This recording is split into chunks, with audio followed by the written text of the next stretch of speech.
25년 경력의 베테랑 세무법인 해안의 강지훈 대표 세무사는 오늘도 수많은 중장년층 고객들의 복잡한 세금 고민을 마주하고 있었다. 그의 사무실 문을 열고 들어선 오정숙 여사 65세, 부산 해운대구의 얼굴에는 깊은 절망감이 서려 있었다. 어제 뉴스에서 대서특필되었던 AI 노후자금 투자 사기의 피해자였다. 그녀는 평생 모은 2억 원을 지인의 감언이설에 속아 원금 보장, 고수익 AI 자동 매매 프로그램이라는 허울 좋은 미끼에 덥석 물었던 것이다. 결과는 참혹했다. 세무사님, 제 평생 모은 돈이 한순간에 사라졌어요. 그런데 이게 다가 아니랍니다. 사기꾼들이 미끼로 보낸 그 몇 푼 때문에 세무조사라니요. 오 여사의 목소리는 물기 어린 절규에 가까웠다. 사기 조직은 신뢰를 얻기 위해 초기 몇 차례에 걸쳐 소액의 수익금을 오 여사의 계좌로 입금했고, 이제 와서는 그 기록이 빌미가 되어 불법 자금 수수 및 탈세 혐의까지 받게 된 것이었다.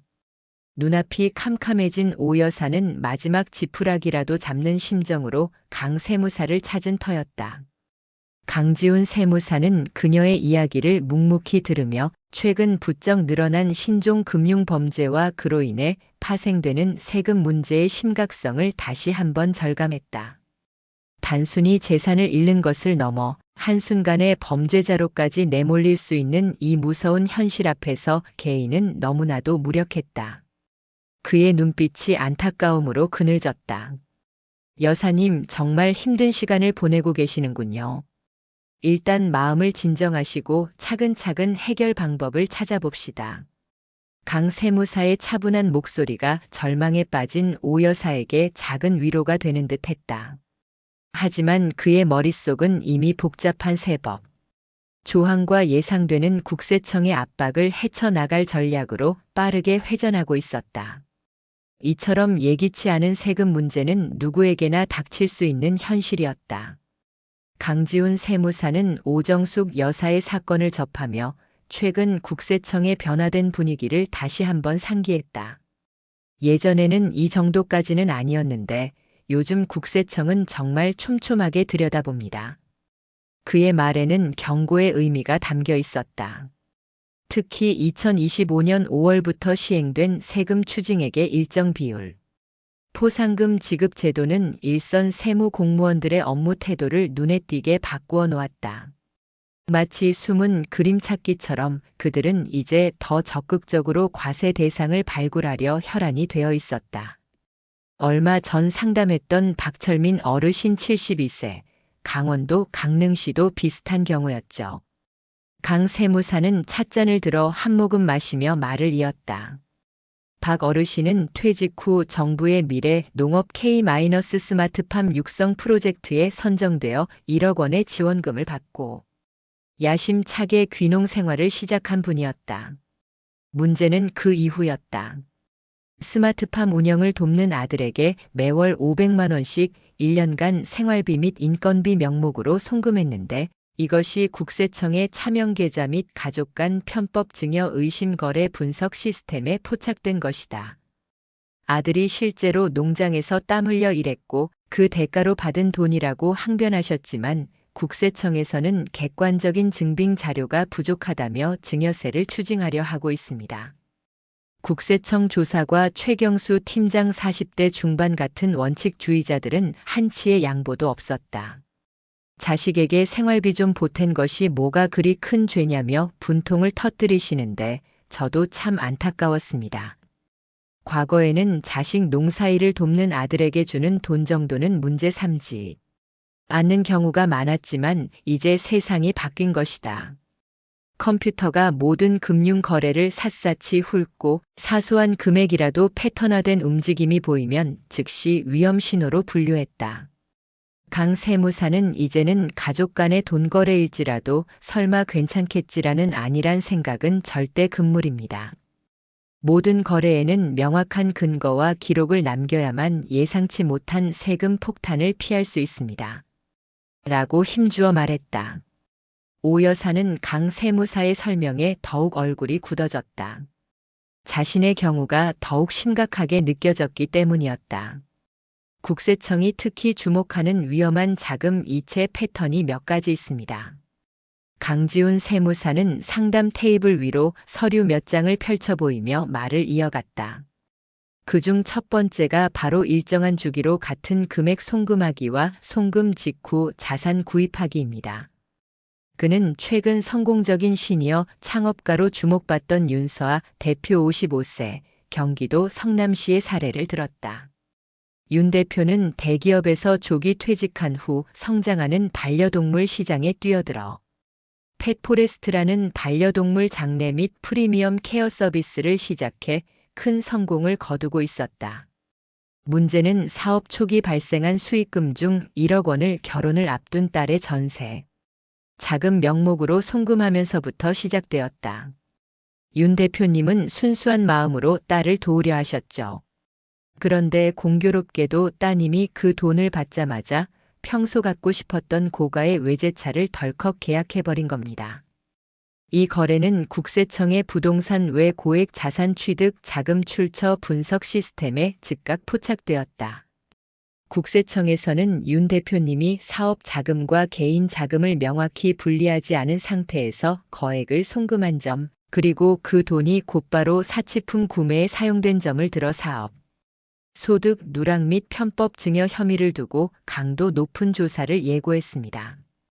윤 대표는 그저 딸의 행복한 시작을 바랐을 뿐인데 졸지에 탈세범으로 몰릴 위기에 처한 것이었다. 더욱이 국세청 조사과 최경수 팀장은 딸의 차량 구매 자금 출처는 물론 윤 대표의 사업체 초기, 자본 형성 과정과 현재까지의 모든 거래 내역을 샅샅이 파헤칠 기세였다.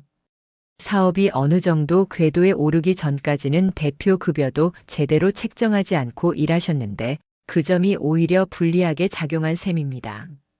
소득 증빙이 어려워지니까요. 강지훈 세무사는 안타까운 표정으로 덧붙였다.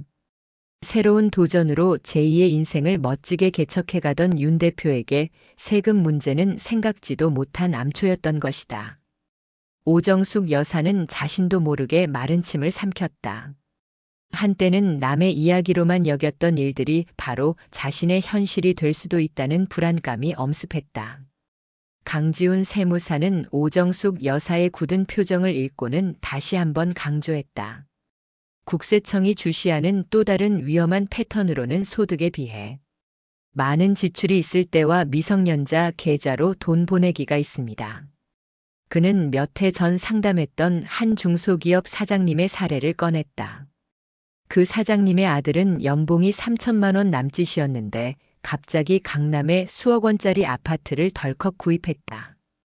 당연히 국세청에서는 자금 출처가 불분명하다며 즉각 조사에 착수했고 결국 아버지로부터 거액의 자금을 증여받은 사실이 드러나 막대한 증여세를 추징당했다. 아들 명의로 미리 재산을 옮겨두려던 계획이 수포로 돌아간 것은 물론 가산세까지 물어야 했죠. 또한 손주들 대학 등록금이라도 미리 마련해줄 요량으로 초등학생 손주 통장에 매달 꾸준히 돈을 부어주던 할머니의 이야기도 빼놓지 않았다. 할머님은 그저 손주를 위한 순수한 마음이셨지만 국세청은 미성년자 계좌로 들어오는 정기적인 자금 흐름을 특히 예민하게 봅니다. ATM 기록이나 송금자 추적을 통해 누가 돈을 넣었는지 파악하는 것은 이제 식은 죽 먹기죠. 오정숙 여사는 듣고만 있어도 가슴이 답답해지는 듯 했다. 그럼 세무사님, 저희 같은 평범한 사람들은 자식이나 손주를 도울 방법이 아예 없는 건가요? 그저 빤히 어려움을 지켜만 봐야 하는 겁니까? 그녀의 목소리에는 원망과 체념이 뒤섞여 있었다. 강지훈 세무사는 부드럽지만 단호한 어조로 말했다. 아닙니다, 여사님. 방법은 분명히 있습니다. 다만 이제는 그 방법을 제대로 알고 실천해야만 하는 시대가 온 것입니다. 그의 눈빛에는 고객을 안심시키려는 따뜻함과 함께 전문가로서의 확신이 담겨 있었다. 지금부터 제가 알려드리는 몇 가지 원칙만 잘 지키신다면 이런 억울한 세금 폭탄은 충분히 피해 가실 수 있습니다. 가장 기본적이면서도 중요한 첫 번째 비법은 바로 송금 메모를 제대로 활용하는 것입니다. 강 세무사는 마치 중요한 비밀을 알려주듯 목소리를 낮추며 설명을 시작했다. 송금 메모, 그게 뭐 그리 대단한 거라고 그러시나요? 오정숙 여사는 반신반의하는 표정이었다. 강지훈 세무사는 미소를 지으며 답했다. 여사님, 바로 그 사소해 보이는 메모 하나가 나중에 수백, 수천만 원의 세금을 좌우할 수도 있습니다. 돈을 보내실 때 이체 메모란에 5월 생활비 지원, 손주 대학 등록금, 며느리 병원비, 보조 아들 월세 대납처럼 구체적인 목적을 명확히 적어주시는 겁니다. 절대로 사랑하는 딸에게 용돈 같은 애매모호한 표현은 피하셔야 하고요. 그는 이러한 구체적인 메모가 국세청의 오해를 줄이는데 결정적인 역할을 한다고 강조했다. 두 번째 비법은 큰돈은 나눠서 주기입니다. 성인 자녀에게는 10년간 총 5천만 원까지, 미성년 손주에게는 10년간 총 2천만 원까지는 증여세 없이 줄 수 있다는 사실은 많이들 아실 겁니다. 중요한 것은 20년간 누적 금액이라는 점을 간과해서는 안 된다는 것이죠. 그는 과거 부산에 살던 정미숙 씨 63세, 가명의 안타까운 사례를 들려주었다. 정 씨는 결혼하는 딸에게 전세 자금으로 1억 5천만 원을 한 번에 송금했다가 비과세 한도 5천만 원을 제외한 1억 원에 대해 무려 3천만 원이 넘는 세금 폭탄을 맞았다. 만약 정미숙 씨가 올해 5천만 원, 내년에 5천만 원, 그리고 그 다음 해에 나머지 5천만 원, 이런 식으로 10년의 기간을 두고 나누어 주었다면 세금은 한 푼도 내지 않았을 겁니다. 강 세무사는 물론 당장 목돈이 필요한 자녀에게 이런 방식이 답답하게 느껴질 수 있습니다. 그럴 때 필요한 것이 바로 세 번째 비법, 차용증의 활용입니다. 라고 말하며 오 여사의 불안한 눈빛을 부드럽게 다독였다. 그의 설명은 복잡한 세법의 세계의 한 줄기 빛처럼 느껴졌다.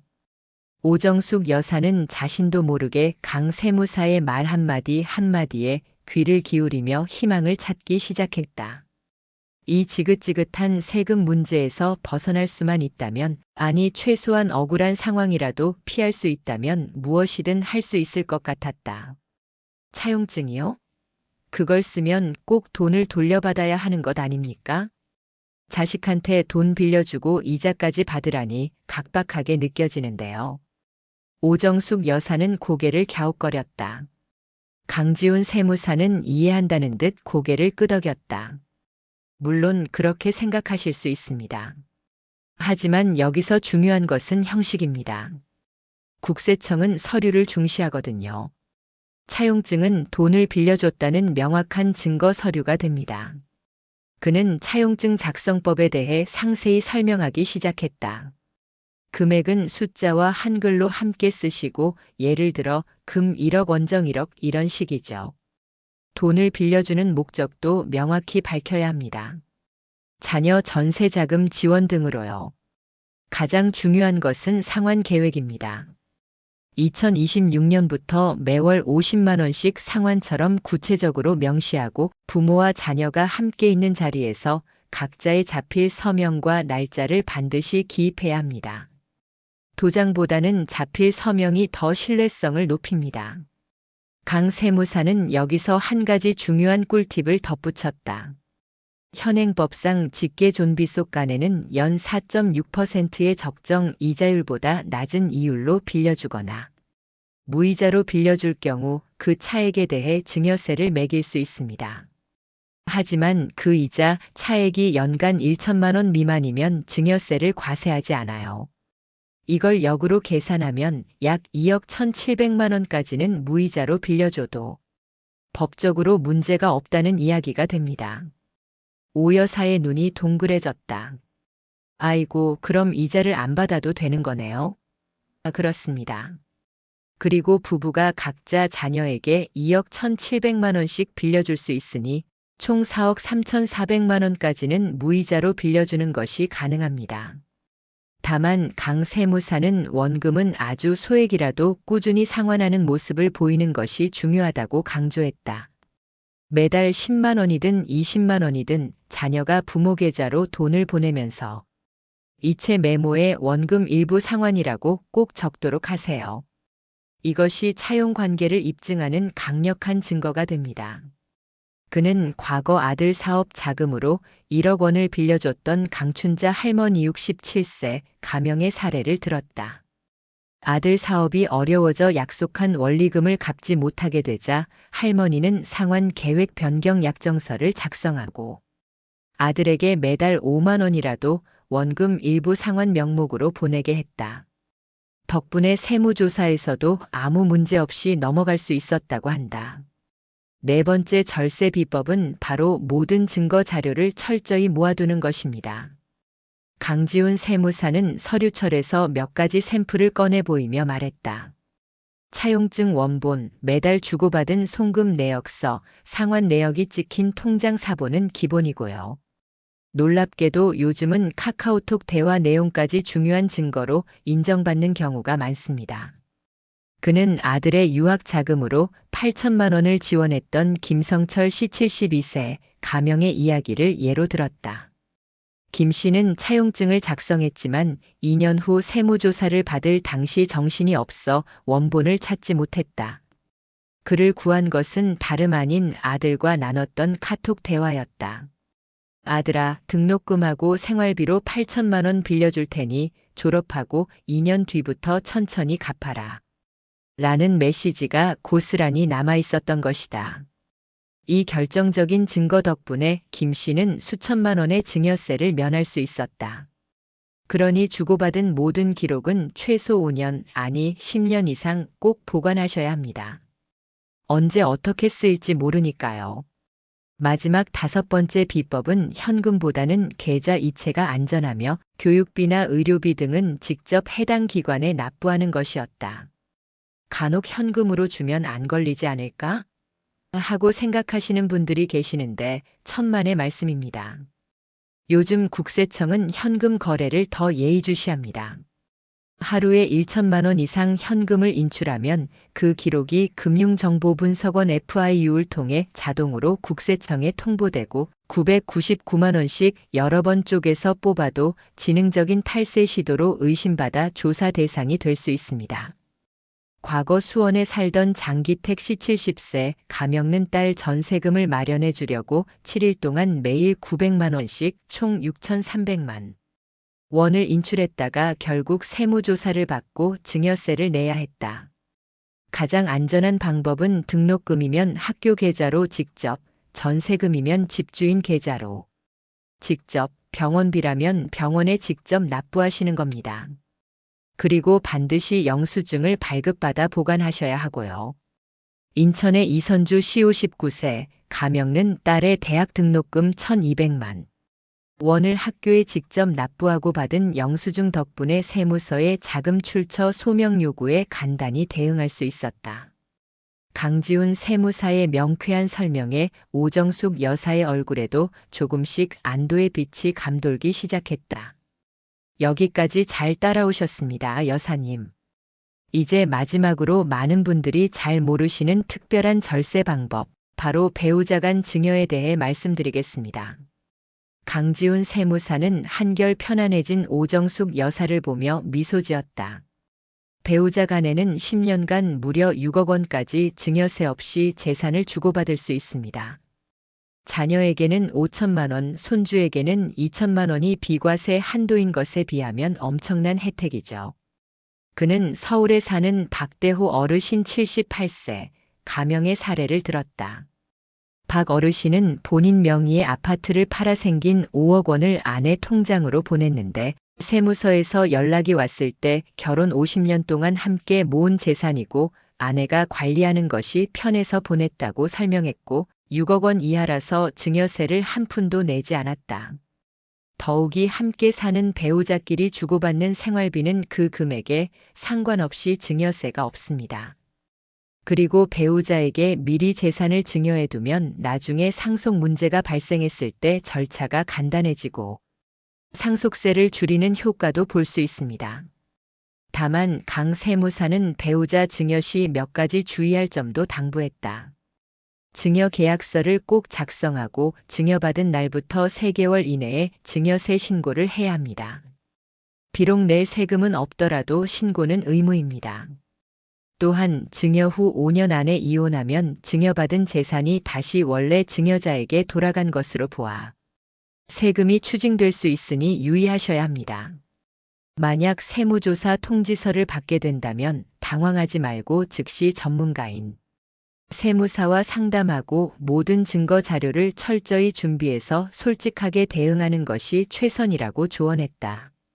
그는 안산의 박길수 어르신 75세, 가명이 손자에게 10년간 매달 200만 원씩 총 2억 4천만 원을 보냈지만 병원비 영수증, 대학 등록금 납입증, 월세 계약서 등을 꼼꼼히 챙겨둔 덕분에 1억 7천만 원을 생활비 및 교육비로 인정받고 나머지 7천만 원에 대해서만 증여세를 납부하여 수천만 원을 아낄 수 있었던 사례를 마지막으로 들려주었다.